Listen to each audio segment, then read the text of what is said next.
Hi everyone! Through the first half of this work, Grieg includes several wedge progressions prolonging both diatonic and secondary harmony.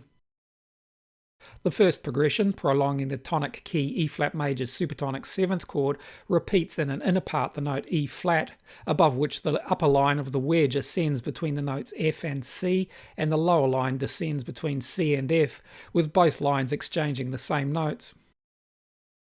This configuration means the first of the framing F-7th chords is incomplete, lacking its 3rd degree, while the progression's final chord is complete.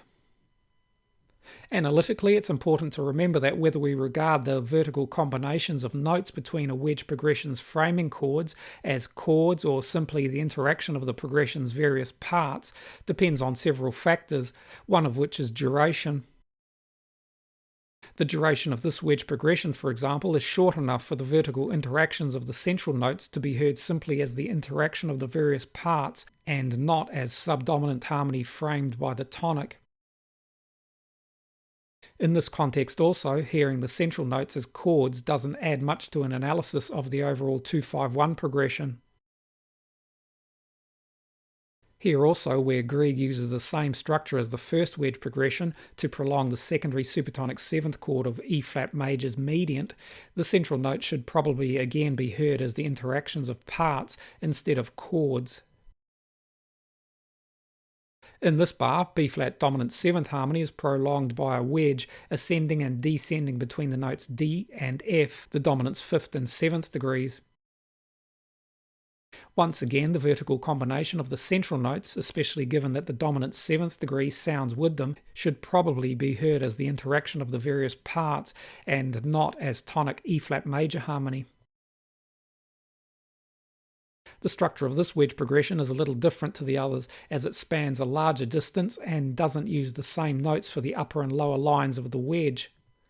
The lower ascending line, for example, moves between E natural and B flat, the root note and 5th degree of the wedge progression's framing secondary E diminished 7th chord to E-flat major supertonic. And the upper descending line initially remains on B flat before moving to G. The voice exchange, however, is still present, but only the B flat is exchanged between the upper and lower lines, while the E natural is found here in an inner part. Here also, while the inner part's D flat note is repeated for most of the progression, Grieg, for the progression's final chord, moves it to the upper part. Another way in which this progression differs from the earlier ones is that the framing secondary E diminished 7th harmony is also used on the progression's central beat. Despite the progression's longer duration, however, these vertical interactions sounding between the secondary diminished 7th harmony should here probably be heard as passing chords using altered harmony from the key of E-flat major.